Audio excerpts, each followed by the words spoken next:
Hello दोस्तों, नमस्कार, Radhe Radhe. Annu Sharma classes में आप सबका बहुत बहुत स्वागत है। आप सबको तो पता है कि हम लोग हिंदी साहित्य का इतिहास आचार्य रामचंद्र शुक्ल के ग्रंथ का वाचन कर रहे हैं, जिसकी अगली कड़ी पढ़ें उससे पहले हम आपको बता दें कि हमारे जीवन में हिंदी साहित्य प्रेमियों में जो भी हिंदी साहित्य का प्रेमी, उनके जीवन में हिंदी साहित्य के इतिहास का बहुत बड़ा महत्व है। क्योंकि आप टीजीटी पीजीटी वर्ग 1 या फिर असिस्टेंट प्रोफेसर हो, चाहे नेट सेट हो, सब में इसका एक बहुत ही अहम भूमिका होती है। तो हम लोग इसका वाचन शुरू करते हैं और आप लोग हमें ज़रूर बताइएगा कि आपको हमारा प्रयास कैसा लगा। हाँ, तो हम लोग केशव को पढ़ रहे थे, है ना। तो केशव को पढ़ रहे थे तो हम लोग इसकी ये शुरुआत वहीं से करते हैं जहाँ से हमने पिछले वीडियो में छोड़ी थी। और हाँ, आपको बता दें कि आपको और भी पूरा वीडियो देखना है तो प्लेलिस्ट में जाके आप पीछे के सारे वीडियो देख सकते हैं, सुन सकते हैं। तो चलिए शुरू करते हैं। अरुणगात अतिप्रात पद्मिनी प्राणनाथ भय मानहु केशव दास कोकनद कोक प्रेममय परिपूरन सिंदूरपुर कैधो मंगल घट कीधो चक्र को छत्र मंड्यो मानिक मयूख पट कै सोनित कलित कपाल यह किल कापालिक काल को यह ललित लाल कैधो लसत दिग भामिनी के भाल को विद के समान है विद्मानिकृत राजहंस विविध विविध विबुध युत मेरु से अचल है दीपति दीपति अति सातो दीप देखियत दूसरे दिलीप सो सुदक्षिणा को बल है सागर उजागर सो बहुबाहिनी को पति छन दान प्रिय कह सूरज अमार अमल है सब विधि समरथ राजे राजा दशरथ भागीरथ पथगामी गंगा कैसो जल है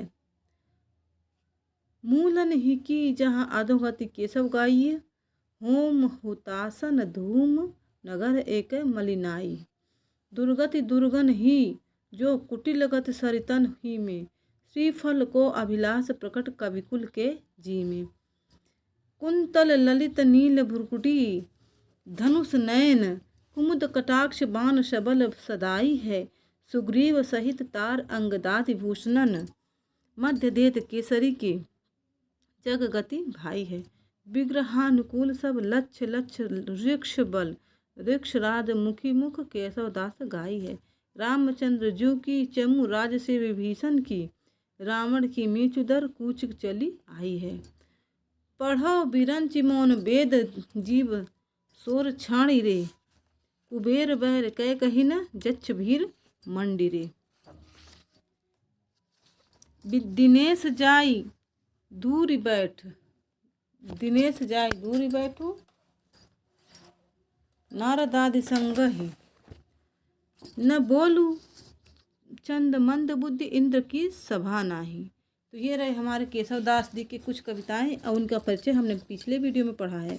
तो चलिए अब हम लोग होल राय जी के बारे में पढ़ते हैं। ये ब्रह्म भट्ट अकबर के समय के हरिवंश राजा राय के आश्रित थे और कभी कभी शाही दरबार में भी जाया करते थे। इन्होंने अकबर से कुछ ज़मीन पाई थी जिनमें होलपुर गांव बसाया था। कहते हैं कि गोस्वामी तुलसीदास जी ने इन्हें अपना लोटा दिया था, जिस पर इन्होंने कहा था, लोटा तुलसीदास को लाख को मोल।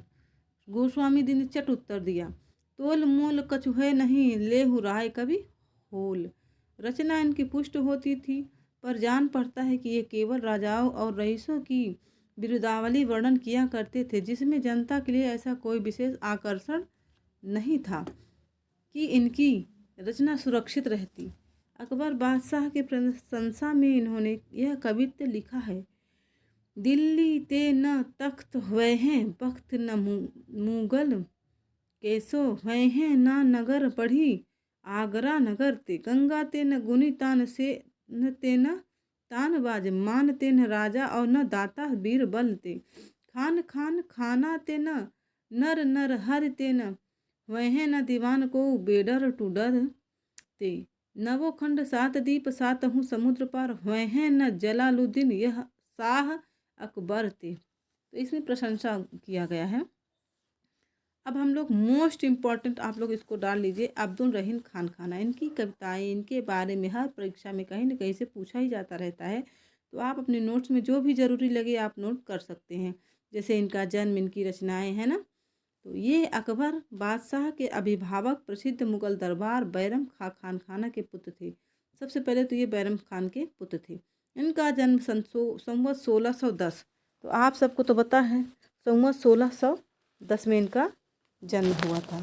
तो अगर हम संवत 1600 को अगर हम लोग चाहें कि इसको सन में करें तो 1610 का हम लोग अगर 1610 को हम लोग 57 से माइनस करेंगे तो क्या मिलेगा हमको? 10 में से 5 7 गए तो 3 बचा, फिर यहाँ पे 9 में से 5 गए 4, है ना। 1643 इनका जन्म ठहरता है, ठीक है। तो 1647 में इनका जन्म हुआ था। ईस्वी अगर ईस्वी में निकालेंगे तो, क्योंकि आप सबको पता है कि संवत से ईस्वी में बदलने के लिए हमें 57 माइनस करना पड़ता है। संस्कृत, अरबी और फारसी के पूर्ण विद्वान और हिंदी काव्य के पूर्ण मर्मज्ञ के कवि थे। ये दानी और परोपकारी ऐसे थे कि अपने समय के कर्ण माने जाते थे। इनकी दानशीलता हृदय की सच्ची प्रेरणा के रूप में थी। कीर्ति की कामना से उसका कोई संपर्क न था। इनकी सभा विद्वानों और कवियों से सदा भरी रहती थी। गंग कवि को इन्होंने एक बार 36 लाख रुपए दे डाले थे। अकबर के समय में ये प्रधान सेना नायक और मंत्री थे और अनेक बड़े बड़े युद्धों में भेजे गए थे।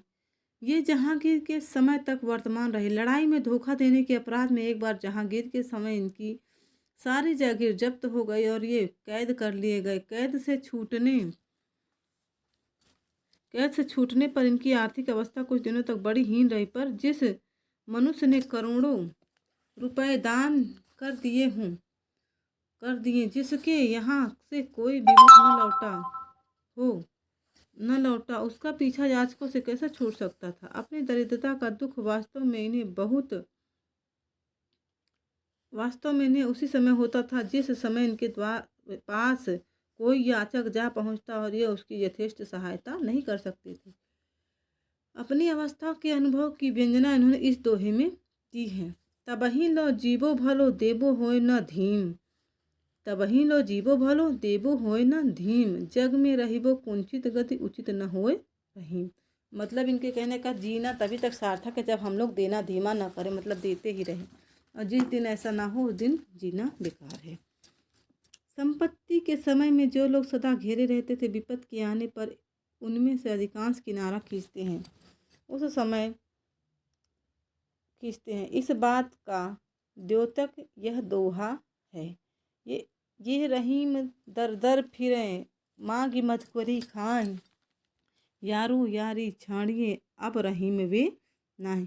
कहते हैं कि इसी दीन दशा में उन्हें एक याचक ने आ घेरा। इन्होंने यह दोहा लिखकर उसे रीवा नरेश के पास भेजा। देखिए ये दोहा किसने लिखा है, अगर आपसे पूछ ले तो आपको पता होना चाहिए कि ये रहीम जी की दोहे हैं। चित्रकूट में रम रहे रहीमन अवध नरेश, जा पर विपदा परति है सो आवत यही देश। रीवा नरेश ने उस याचक को 1 लाख रुपए दिए। गोस्वामी तुलसीदास जी से भी इनका बड़ा स्नेह था। ऐसी जनश्रुति है कि एक बार एक ब्राह्मण अपनी कन्या के विवाह के लिए धन न होने से घबराया हुआ गोस्वामी जी के पास आया। गोस्वामी जी ने उसे रहीम के पास भेजा और दोहे की यह पंक्ति लिखकर दे दी। सुरती नरती नागती यह चाहत सब कोई। तो रहीम ने उस ब्राह्मण को बहुत सा द्रव्य देकर विदा किया और दोहे की दूसरी पंक्ति इस प्रकार पूरी करके दी। गोद लिए हुलसी फिरे तुलसी सो सुत होए। रहीम ने बड़ी बड़ी चढ़ाइयाँ की थी और मुगल साम्राज्य के लिए न जाने कितने प्रदेश जीते थे। इन्हें जागीर में बहुत बड़े बड़े सूबे और गढ़ मिले थे। संसार का इन्हें बड़ा गहरा अनुभव था। ऐसे अनुभवी के मार्मिक पक्ष को ग्रहण करने की भावुकता इनमें अद्वितीय थी। अपने उदार और ऊंचे हृदय को संसार के वास्तविक व्यवहारों के बोध के बीच रखकर जो संवेदना उन्होंने प्राप्त की है उसी की व्यंजना अपने दोहे में की है। तुलसी के वचनों के समान रहीम के वचन भी हिंदी भाषी भूभाग में सर्वसाधारण के मुख पर रहते हैं। इसका कारण है जीवन की सच्ची परिस्थितियों का मार्मिक अनुभव। रहीम के दोहे वृंद और गिरधर के पद्यों के समान कोरी नीति के पद्य नहीं हैं। उनमें मार्मिकता है। उनके भीतर से एक सच्चा हृदय झांक रहा है। जीवन की सच्ची परिस्थितियों के मार्मिक रूप को ग्रहण करने की क्षमता जिस कवि में होगी वही जनता का प्यारा कवि होगा। रहीम का हृदय द्रवीभूत होने के लिए कल्पना की उड़ान की अपेक्षा नहीं रखता था। वह संसार के सच्चे और प्रत्यक्ष व्यवहारों में ही अपने द्रवीभूत होने के लिए पर्याप्त पर्याप्त स्वरूप पा जाता था। बर्वे नायिका भेद, इनकी रचना का नाम क्या है? बर्वे नायिका भेद, आप लोग जरूर नोट करिए।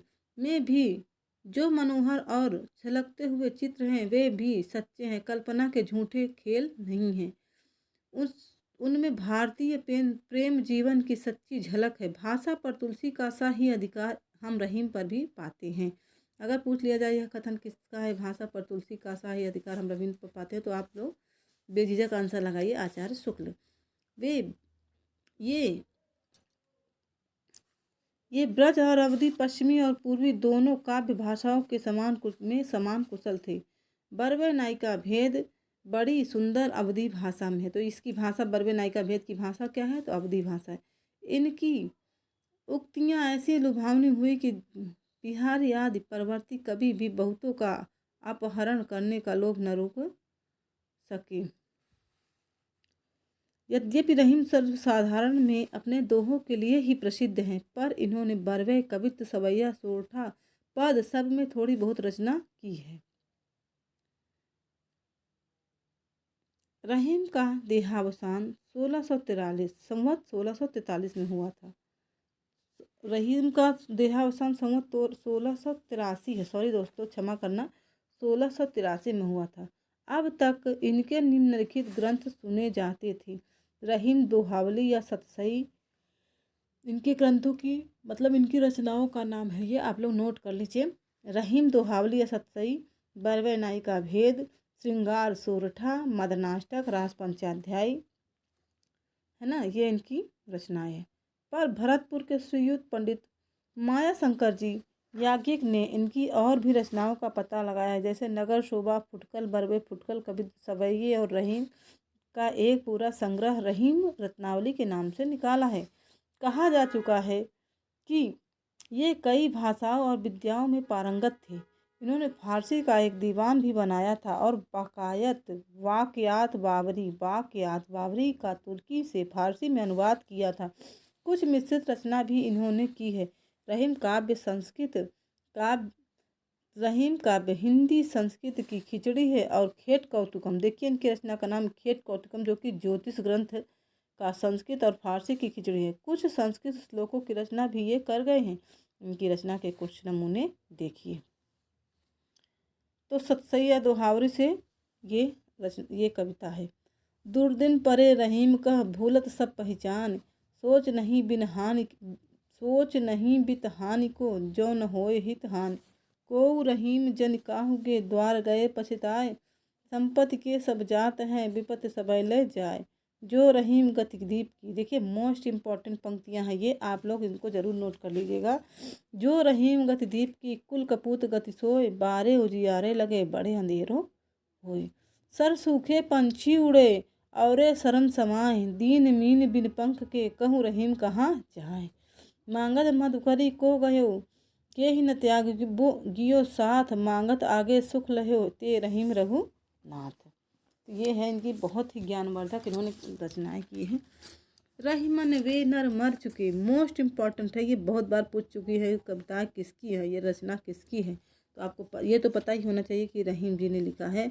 रहीमन वे नर मर चुके जे कछु मांगन जाए, उनते पहले वे मुए जिन मुख निकसत नाही। रहीमन रहिला की भली जो परसे चितलाए, परसत मल मैं रो करे सो मैदा जल जाए। मतलब किसी को कोई चीज़ आप दे रहे हैं और आपके मन में उसके लिए छल है, तो वो आपका देना न देना बराबर हो जाएगा। बर्वे नायिका भेद से देखिए। भोर ही बोल कोयलिया बड़वती ताप, घरी एक भरी अलिया रहूं चुपचाप। बाहर लेके दियवा बारन जाए, सासु ननद घर पहुँचे देती बुझाए। पीह आवत अंगनैया उठ के लीन, बिहसत चतुर तिरियवा बैठत दीन। लय के सुगर खुरपिया पी के साथ, छैबे एक छतरिया बरसत पाथ। है ना, पीतम एक सुमरियनिया मोही दे ही जाहू, जे ही जब पितोर बिरहवा करब निबाहू। अब देखिए मदनाष्टक से ये कुछ पंक्तियां हैं। कलित ललित माला वा जवाहे जड़ा था, चपल चखन वाला चांदनी में खड़ा था। कट तट बीच मेला पीत सेला नवेला, अल न अलबेला यार मेरा अकेला। अब नगर शोभा से देखिए। उत्तम जाति है ब्राह्मणी, देखत चित्त लुभाए, परम पाप पल में हरत, परसत वाके पाए। रूप रंग रतिराज में छतराने तरान, मानो रचि बिरंच पची कुसुम कनक में शान। बनियाइन बन आय के बैठ रूप की हाट, प्रेम पेक तनहेर के गरुए टारत बाट। गर्भ तराजो करत चख, भौह मोरी मुस्कात, डांडी मारत बिरह की चित चिंता घट जात। अब ये फुटकल कविता आदिसेन की है। बड़न सो जान पहचान के रहीम कहाँ, जो पै करतार हिन सुख देनदार है। शीत हर सूरज सो नेह कियो याही हेत, ताहू पे कमल जार डारत तुषार है। क्षीर निधि माही धसो शंकर के शीस बसे, ताऊ न कलंक लसो शशि में सदा रहे। बड़ो रिझवार या चकोर दरबार है, पै कलानिधि यार ताऊ चाखत अंगार है। जाति होती सखी गोहन में मनमोहन को, लख ही ललचानो नागर नारी आरी। नई ब्रज की उनहु नंदलाल की रिझिबो जानो, जाति भई फिर के चितई तय भाव रहीम, चहे यह उर आनो। जो कमनैत दमानक में फिर तीर सो मार ले, जात निमानो निशानो, जाति निशानो। कमल दल ये मोस्ट इम्पॉर्टेंट है। अगर आपसे पूछ लिया जाए तो किसकी पंक्तियाँ हैं, तो आपको पता होना चाहिए कि किसकी पंक्तियाँ हैं। कमल दल नयनन की मुस्कान, बिसरत नहीं सकी मुँह मन ते मंद मंद मुस्कान। वसुधा की बस करी मधुरता, सुधा पगी बतरान। मढ़ी रहे चित उर विशाल की, मुक्ता अमल हरान। नृत्य समय पीताम्बर हूँ की, फहर फहर फहरान। अनुदित वृंदा वन बजते आवत आवन जाने। अब रहीम चित्र ते न टरती है, सकल श्याम की बान। तो ये रहे हमारे रहीम जी। अब लोग कादिर के बारे में पढ़ेंगे। कादिर बख्श पिहानी जिला हरदोई के रहने वाले और सैयद इब्राहिम के शिष्य थे। इनका जन्म संवत 1635 ना 1635 में माना जाता है। अतः इनका कविता काल अतः इनका कविता काल संवत 1660 के आसपास समझा जा सकता है। इनकी कोई पुस्तक तो नहीं मिलती, पर फुटकल कवित्व पाए जाते हैं। कविता ये चलती भाषा में अच्छी करते थे। इनका यह कवित्व लोगों के मुंह से बहुत सुनने में आता है। गुण को न पूछे को, अवगुण की बात पूछे कहाँ, भयोदयी कलिकाल को खरानो है। पोथी पुराण ज्ञान ठट्ठन में डारी दे, तो चुगुल चबाइन को मान ठहरानो है। कादिर कहत यासो कछु कहिबे को नाही, जगत को रीत देख चुप मन मानो है।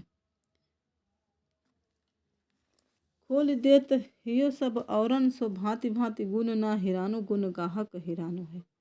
ठीक है, फिर मुबारक के बारे में पढ़ते हैं।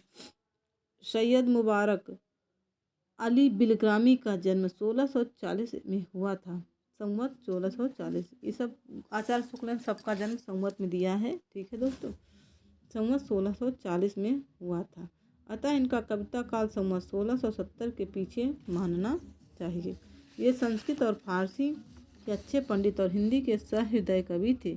जान पड़ता है कि ये केवल श्रृंगार की ही कविता करते थे। इन्होंने नायिका के अंगों का वर्णन बड़े विस्तार से किया है। कहा जाता है कि 10 अंगों को लेकर इन्होंने एक एक अंग पर 100 दोहे बनाए थे। इनका प्राप्त ग्रंथ, अब देखिए इनके ग्रंथ का नाम है अलग शतक और तिलक शतक। मुबारक के ग्रंथ का नाम है अलग शतक और तिलक शतक, उन्हीं के अंतर्गत है। इन दोहों के अतिरिक्त बहुत से कवित्व सवये ग्रंथों में पाए जाते हैं और लोगों के मुंह से सुने जाते हैं। इनकी उत्प्रेक्षा बहुत बढ़ी चढ़ी होती थी और वर्णन के उत्कर्ष के लिए कभी कभी ये बहुत दूर तक बढ़ जाते थे। कुछ नमूने देखिए। परी मुबारक तिय बदन, अलक ओप अति होय, मनो चंदन की गोद में रहे निसासी सोए। चिबुक कूप में मन पर्यो, छबिजल तृषा विचार, कढ़ति मुबारक ताहि तिय अलक डोर सी डार, चिबुक कूप रसरी अलग तिल सु चरस द्रुग बैल, बारी बैस सिंगार को सींचत मनमथ छैल। फिर फुटकल से कनक बरन बाल नगत लसन भाल, नगन लसत भाल, मोतिन के माल और शौहें भली भांति हों, चंदन चढ़ाए चारु चंद्रमुखी मोहिनी सी प्राय ही अनहाय पग धारे मुस्काती है। चुनरी विचित्र श्याम सज के मुबारक अजू, ढाके नख सिकते निपट सकुचात है। चंद्र में लमेट के समेट के नखत मानो, दिन को प्रणाम किए रात चली जात है। अब आते हैं बनारसी दास जी, जो मोस्ट इम्पॉर्टेंट है। IMP आप लोग लगा लीजिएगा इनके बारे में, ट्रिपल स्टार लगा लीजिएगा, क्योंकि इनकी एक रचना है जिसके बारे में बहुत बार पूछा जाता है, वह है अर्धकथानक। तो चलिए हम लोग इनके बारे में पढ़ते हैं। बनारसी दास ये जौनपुर के रहने वाले एक जैन जौहरी थे, जो आमेर में भी रहा करते थे। इनके पिता का नाम खड्गसेन था। यह संवत 1643 में 1643 ठीक है दोस्तों में उत्पन्न हुए थे। इन्होंने संवत 1698 तक का अपना जीवन वृत्त अर्धकथानक, देखिए इनकी रचना का नाम क्या है, अर्धकथानक नामक ग्रंथ में दिया है। पुराने हिंदी साहित्य में यही एक आत्मचरित्र मिलता है। इससे इसका महत्व बहुत अधिक है। इस ग्रंथ से पता चलता है कि युवावस्था में इनका आचरण अच्छा न था और इन्हें कुष्ठ रोग भी हो गया था, पर पीछे ये संभल गए। ये पहले श्रृंगार रस की कविता किया करते थे, पर पीछे ज्ञान हो जाने पर इन्होंने वे सब कविताएं गोमती नदी में फेंक दी और ज्ञानोपदेश कविताएं करने लगे। ज्ञानोपदेश पूर्ण कविताएं करने लगे। कुछ उपदेश इनके ब्रजभाषा पद्य में भी हैं। इन्होंने जैन धर्म संबंधी अनेक पुस्तकों के सारांश हिंदी में कहे हैं। अब तक इनकी बनाई इतनी पुस्तकों का पता चला है। अब इनकी रचनाओं का नाम आप लोग लिख लीजिए बनारसी दास जी के। तो बनारसी विलास जो कि फुटकल कवित्वों का संग्रह है। नाटक समय सार कुंद कुंदाचार्य कृत ग्रंथ का सार है। नाममाला कोश, ये कोश है। नाममाला क्या है? कोश। अर्धकथानक बनारसी पद्धति मोक्षपदी ध्रुव वंदना कल्याण मंदिर भाषा वेद निर्णय पंचाशिका मार्गन विद्या। तो सबसे ज़्यादा पूछा जाता है इनमें अर्धकथानक, मेन बहुत ज़्यादा इम्पोर्टेंट है। और नाममाला कोश भी पूछ लिया जाता है थोड़ा बहुत, बाकी तो अभी नहीं पूछा गया, हो सकता है पूछा जाए आगे चल के, है ना। तो आप लोग इनकी रचना ज़रूर नोट कर लीजिए और एक बार इस पर दृष्टि डालते रहिए, है ना। इनकी रचना शैली पुष्ट है और इनकी कविता दादूपंथी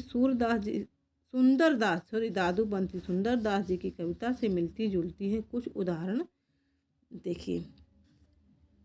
भोंदू ते हृदय की आँखें, जो सरवै अपनी सुख संपत्ति भ्रम की संपत्ति भाखें, जिन आँखिन सो निरख भेद गुण ज्ञान ज्ञानी ज्ञान विचारे, जिन आँखिन सो लखी स्वरूप मुनि ध्यान धारणा धारे, काया सो विचार प्रीति माया ही में हार जीत, लिए हठ रीति जैसे हारल की लकड़ी है, चंगुल के चोर जैसे गोह गही रहे भूमि, त्यों ही पय गाड़े पै न छाड़े टेक पकड़ी, मोह की मरार सो मरम को न ठौर पावे, धावे चहु और जो बढ़ावे जाल मकरी, ऐसी दुर्बुद्धि भूल झूठ के झरोके झूल, फूली फिरे ममता जंजीरन सो जकरी।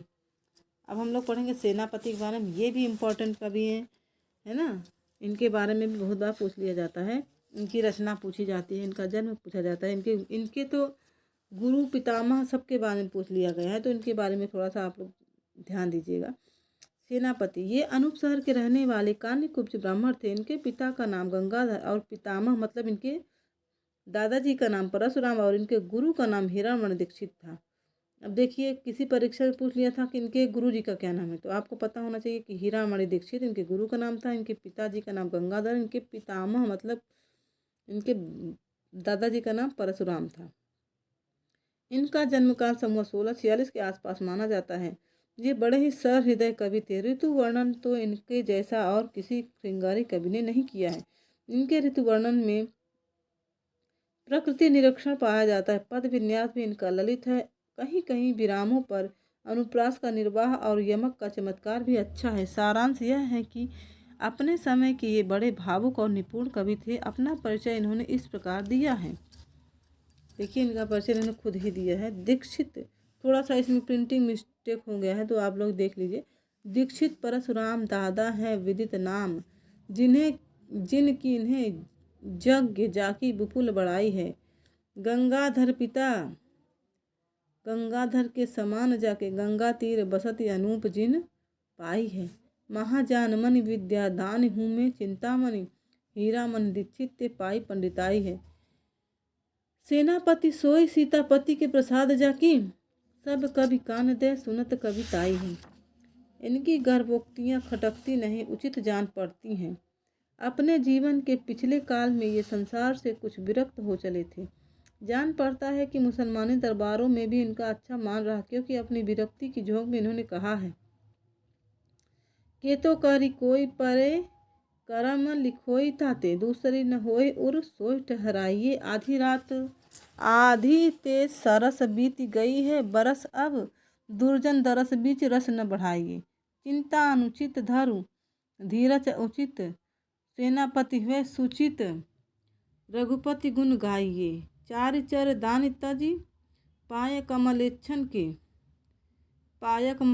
के काहे को कहाइए, है ना। शिव सिंह सरोज में लिखा है कि इन्होंने क्षेत्र संन्यास ले लिया था। इनके भक्ति भाव से पूर्ण अनेक कवित्र रत्नाकर में मिलते हैं। तो सेनापति की रचना का नाम आपको पता चल गया, क्या नाम है, कवित्र रत्नाकर। जैसे महामोह कंदन में जगत जकंदन में, दिन दुख दंदन में जात है बिहाय के, सुख को न लेश है कलेश सब भातिन को, सेनापति याही ते कहत अकुलाय के। अबे मन ऐसे घर बार परिवार तजो, डारो लोक लाज के समाज बिसराय के।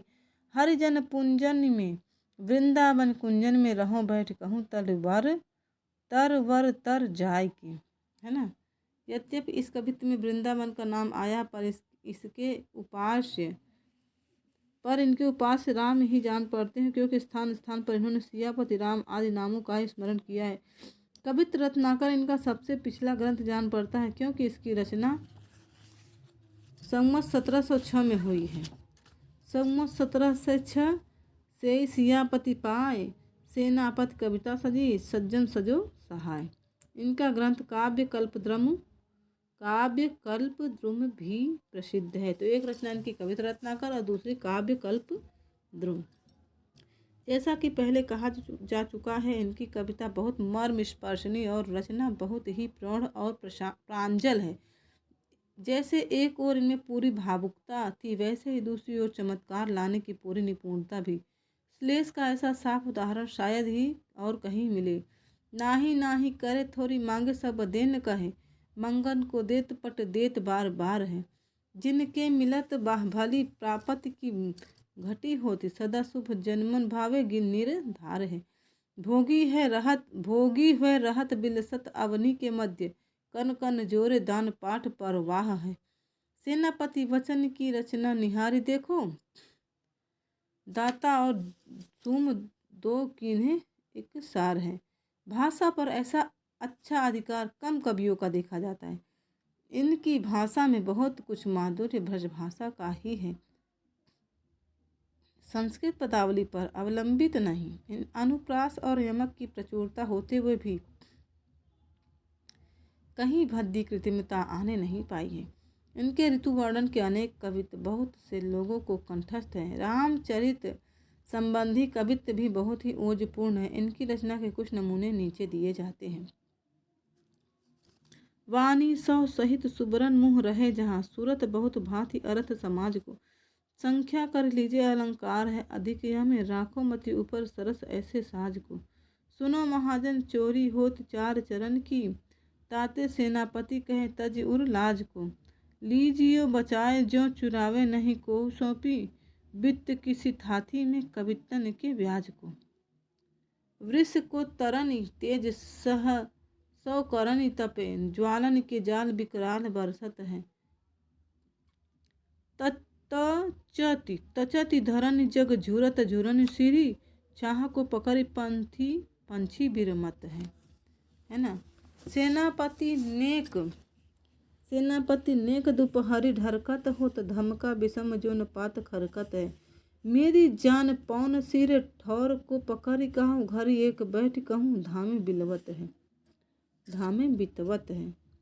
सेनापति उनय नए जलद सावन के चारी हु दिसान घुमरत भरे तोय के। तोय मतलब पानी होता है, आपको तो पता ही है। शोभा सरसाने न बखाने जात केहू भांति आने है पहाड़ मानो काजर के ढोए के। घन सो गगन छप्यो तिमिर सघन भयो देखी न परत मानो रवि गय खोए के। चारि मास भर श्याम निशा को भरम मानी मेरे जान याही ते रहत हरि सोए के। दूर जदुराय सेनापति सुखदाय देखो आय ऋतु पावस न भाई प्रेम पतियाँ न पाई प्रेम पतियाँ। धीर जलधर की सुनत धुनि धर की औ दर की सुहागन की छोह भरी छतियाँ। आय सुधि बर की हिय में आनी खर की सुमिर प्राण प्यारी वह प्रीतम की बतिया। बीती औंधी आवन की लाल मन भावन की डग भई बावन की सावन की रतियाँ। बाली को सपूत कपिकुल पुरहूत रघुवीर जू को दूत भरी रूप विकराल को। युद्ध मत गाढ़ो पाँव रोपी भयो ठाढ़ो सेना पति बल बाढ़ो रामचंद्र भुवपाल को। कच्छप कहली रहो कुंडली टहली रहो दिग्गज दहली त्रास परो चक चाल को। पाँव के धरत अति भार के परत भयो एक ही परत मिली सपत पताल को। रावण को वीर सेनापति रघुवीर जू की आयो है शरण छोड़ ताही मद अंध को। मिलत ही ताको राम कोप कहे करी है ओप नाम जोय दुर्जन दलन दीन बंध को। देखो दान वीरता, ये पूछी जा चुकी पंक्तियां हैं। देखिए थोड़ा सा आप लोग ध्यान से इसको लिख लीजिए हो सके तो। देखो दान वीरता निदान एक दान ही में दीन है दो दान को बखाने सतसंग को। लंका दस कंधर को की दीनी है विभीषण को लंका विभीषण की सो दीनी दस कंध को। तो ये इम्पॉर्टेंट है क्योंकि ये एक बार दो बार पूछी जा चुकी है कि किसकी पंक्तियाँ, तो आपको पता होना चाहिए ये सेनापति जी की पंक्तियाँ हैं। सेनापति के भक्ति प्रेरित उद्गार बहुत अनूठे और चमत्कार पूर्ण है।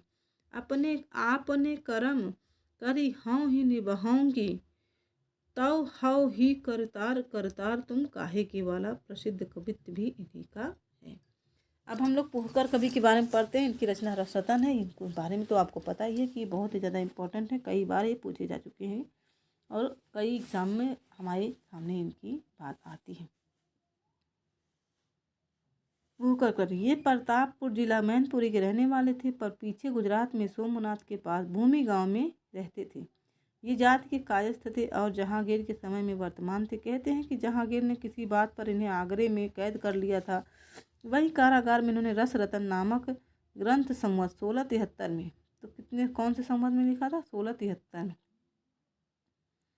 लिखा, जिस पर प्रसन्न होकर बादशाह ने इन्हें कारागार से मुक्त कर दिया। इस ग्रंथ में रंभावती और सूरसेन की प्रेम कथा कई छंदों में है। तो इस ग्रंथ में किसकी किसकी व्याख्या की गई, किसके बारे में बताया गया है? तो रंभावती और सूरसेन के बारे में प्रेम कथा बताई गई है कई छंदों में, जिनमें मुख्य दोहा और चौपाई है। प्रबंध काव्य की साहित्यिक पद्धति पर लिखी गई कल्पित कथा लेकर प्रबंध काव्य रचने की प्रथा पुराने हिंदी कवि में बहुत कम पाई जाती थी। जैसे आदि सूफी शाखा के कवियों ने ही इस प्रकार की पुस्तकें लिखी हैं, पर उनकी परिपाटी बिल्कुल भारतीय नहीं थी। इस दृष्टि से रस रतन को हिंदी साहित्य में एक विशिष्ट स्थान देना चाहिए। ठीक है, इसमें संयोग और वियोग की विविध दशाओं का साहित्य की रीति पर वर्णन है। वर्णन उसी ढंग के हैं जिस ढंग के श्रृंगार के मुक्तक कवियों ने किए हैं। पूर्व राग, सखी मंडल, नख सिख, ऋतु वर्णन आदि श्रृंगार की सब सामग्री एकत्र की गई है। कविता सरस और भाषा प्रौढ़ है। इस कवि के और ग्रंथ नहीं मिले हैं, पर प्राप्त ग्रंथ को देखने से ये एक अच्छे कवि जान पड़ते हैं। इनकी रचना की शैली दिखाने के लिए उद्धृत पद्य पर्याप्त होंगे। चले मैं पता हस्त झूमंत सत्ता मनो बदला श्याम साधे चलंता बनी बागरी रूप राजंत दंता मनोवग्ग आषाढ़ पाते उदंता। लसय पीत लाले सुढाले ढलक्के, मनो चंचला चौंधी छाया छलक्के। चंद की उजारी प्यारी नैनन तिहारे पर, चंद की कला में दूती दूनी दर आती है। ललित लतानी में लता सी गही सुकुमारी, मालती सी फूले जब मृदु मुस्काती है। पुहकर कहे जित देखिए विराजे तित, परम विचित्र चारु चित्र मिल जाती है। आवे मन माही तब रहे मन ही में गड़ी, नैननी बिलो की बाल नैननी समाती है। ये रहे हमारे सेनापति जी, नहीं सॉरी पुहकर कवि के बारे में हम लोग पढ़ रहे थे। ये रचना, ये जो पंक्तियाँ हमने पढ़ी वो पुहकर जी की थी। दोस्तों क्षमा प्रार्थी हूँ, हमारे मुँह से सेनापति निकल गया, जबकि यह पंक्तियाँ पुहकर जी की हैं। अब हम लोग सुंदर जी के बारे में नेक्स्ट वीडियो में पढ़ेंगे। तब तक के लिए राधे राधे दोस्तों। और हाँ, जाते जाते हम आपसे पूछना चाहेंगे कि आप लोग हमें ये बताइए कि सेनापति की रचनाएं कौन कौन सी हैं। आप हमें कमेंट में ज़रूर बताइएगा। राधे राधे दोस्तों, आपका दिन शुभ हो।